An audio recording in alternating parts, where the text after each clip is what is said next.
and gentlemen, on the 18th of August 2025, this committee that is overseeing the implementation of the 10-point agenda, the NADCO report, was officially inaugurated at the joint parliamentary group meeting of ODM party and UDA party held at the KCB grounds in Karen. During this meeting, the committee outlined its scope of mandate in guiding the implementation of the issues Kenyans had raised in the street protests of 2023-2024 that culminated in the Gen Z uprising, where unfortunately lives were lost, many were injured, and there was destruction of property. During this time, the country was on the brink of the precipice. There was a state of suspended animation and nothing was working. It took the bold and selfless decision by our country's foremost political leaders, His Excellency President William Ruto, and the Right Honorable Raila Amolo Odinga, may his soul continue to rest in peace, to put differences aside and put the country first. The 10-point agenda, signed by the two party leaders, His Excellency, the President Dr. William Samoei Ruto, UDA party, and the late Right Honorable Raila Amolo Odinga ODM party in March of 2025, together with the report by the National Dialogue Committee, NADCO, formed the basis of our engagement. This is a national as well as political exercise. It not only touches on the issues from the two mentioned political parties, but if you look across all the parties and all the issues, if you look at all of the 10-point agenda and the NADCO report, indeed, it concerns us all as Kenyans. It is aimed at unifying the nation, bridging the existing intergenerational gaps, ensuring equality and equitable distribution of resources, dignity for human life, respect for the rule of law, among others. The process is spearheaded and closely monitored by the two political parties under the Memorandum of Understanding that the two leaders signed. It is unfortunate that the key person in this process, the Right Honorable Raila Amolo Odinga, departed from us, but his spirit continues to drive and motivate the process. The agenda of the committee, as well as laying the framework for our engagement. During the period, we have had meetings with various government and non-governmental organizations with the aim of gathering information as well as acquainting us with the useful content that will form part of our final report to be presented to the two principals, His Excellency, the President, Dr. William Ruto, and the new party leader of ODM party, Senator Dr. Oburu Oginga, at the end of our term in office, and specifically on the 7th of March, when we are meant to give the report. In the evening of last year, we had a retreat at a hotel in Machakos County, which was facilitated by our partner, the Center for Multi-Party Democracy, CMD, in early December. This retreat gave us time to reflect on our task and what is needed for us, considering the whole country is awaiting the outcome of our engagements.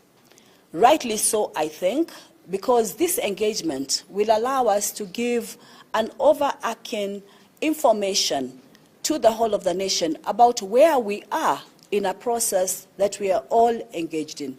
That is the NADCO report itself and the 10-point agenda in addressing the implementing position, the challenges that might come across, where we are, addressing how best can we move forward, so that at the end of the day, the NADCO report and the 10-point agenda is not just a statement that has been put out there, but it's a reality that we can continue are going to look back at and assess where we are and keep improving ourselves as the nation seeks to attain what is in the NADCO report of November 2023 and the 10-point agenda.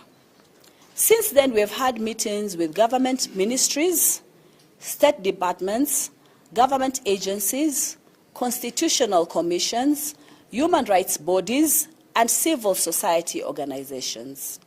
These include a meeting with the CS for National Treasury, Honorable John Badi, a meeting with the Head of Public Service, Mr. Felix Koskei, the Principal Secretary for Justice, Human Rights and Constitutional Affairs, Madam Judith Pareno, the National Gender and Equality Commission, the Kenya National Commission on Human Rights, the Council of Economic Advisors, and the National Cohesion and Integration Commission. We have also held meetings with Cabinet Secretary for Water, Sanitation and Irrigation, Engineer Eric Murithi Muga, and the Controller of Budget, Dr. Margaret Nyakango, and her team. This morning, the committee had engagements with the National Police Service Commission, where we had fruitful discussion on matters to do with human rights and the freedom of association under Article 37 of the Constitution of Kenya. We also had a meeting with the Principal Secretary for the State Department of Parliamentary Affairs in the Office of the Prime Cabinet Secretary. Her name is Ms. Aurelia Rono. These engagements are ongoing, and in them, we are gathering very useful insights that will help this country move forward. In all these engagements, we are going to specific areas as implementing organizations that we are moving to in the NADCO report and issues that have and what to be addressed, to see the progress for these and have discussions across these. So these engagements that are going on are going to be very useful for us to collect our data and present the status quo of the implementation of the NADCO report 2023 and the 10-point agenda. Beginning next month, we shall move on to a very important part of our work as a committee, and that's the countrywide stakeholder engagements, where we intend to meet Kenyans right in the grassroots to listen to them, because this is an inclusive process and we want everybody to come on board at the various levels to talk about the NADCO report and 10-point agenda and their assessment of its implementation. We'll be able there to exchange ideas and seek the recommendations on the Kenya that we want. These stakeholder forums will be held in all countries' 8 regions, beginning with Mombasa for the coastal counties on Monday, 2nd February 2026. On Wednesday, 4th February 2026, wananchi from the counties of Siaya, Homa Bay, Migori, and Kisumu shall present their views in Kisumu town, while those from Nyamira and Kisii will have a date with this committee on Thursday, 5th February 2026.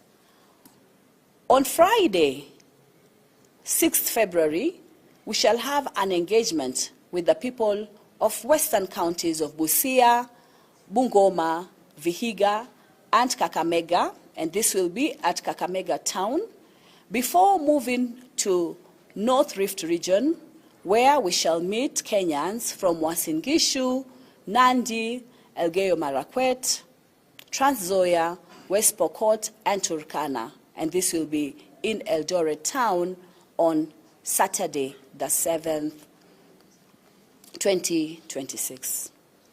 On Monday, the 9th, we shall be in Narok and Nakuru for engagements with the people of South Rift counties of Nakuru, Kericho, Bomet, Baringo, Kajiado, and Narok before heading to Nyeri town on the 11th of February for a meeting with the people of Nyeri, Nyandarua, Kirinyaga, Murang'a, Laikipia, and Kiambu counties.